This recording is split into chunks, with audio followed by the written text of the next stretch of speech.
তুমি নিশ্চয়ই চিড়িয়াখানায় গিয়েছ, তাই না? সেখানে কত রকমের প্রাণী। কেউ গর্জন করে, কেউ লাফায়, কেউ খাবার খায়, তো কেউ আবার শুধু ঘুমায়। বাঘ, সিংহ, হাতি, বানর, আরও কত রকম মজার প্রাণী। ভাবো তো, যদি আমরা এইসব প্রাণীর নাম আরবি ভাষায় জানতে পারতাম তাহলে কেমন হতো?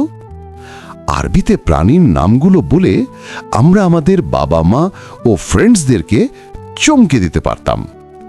খুব বেশি নয়, আজকে তাহলে আমরা জানব 10টি প্রাণীর আরবি নাম। কেমন? তাহলে আর দেরি নয়, এবার চলো শিখি।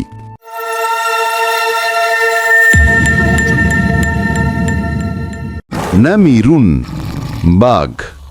নামিরুন, বাঘ। আসাদুন, সিংহ। আসাদুন, সিংহ। ফিলুন, হাতি। ফিলুন, হাতি। কিরদুন, বানর। কিরদুন, বানর। দুব্বুন, ভাল্লুক। দুব্বুন, ভাল্লুক। ফারাসুন, ঘোড়া। ফারাসুন, ঘোড়া। জামালুন, উট। জামালুন, উট। কলবুন, কুকুর। কলবুন, কুকুর। হিররাতুন, বিড়াল। হিররাতুন, বিড়াল। তাইরুন, পাখি। তাইরুন, পাখি।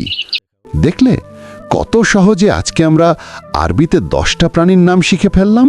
তাহলে এখন থেকে যখনই চিড়িয়াখানায় যাবে তখন তোমার বাবা মা অথবা বন্ধুকে বলবে, এইটা দেখ, ওই তো আসাদুন, মানে সিংহ।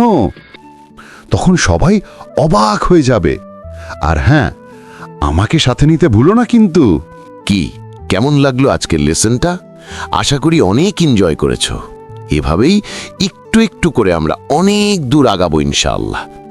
শব্দগুলো মুখস্থ করে এখন থেকেই প্র্যাকটিস শুরু করে দাও, কেমন? আজ তাহলে বিদায় নিচ্ছি।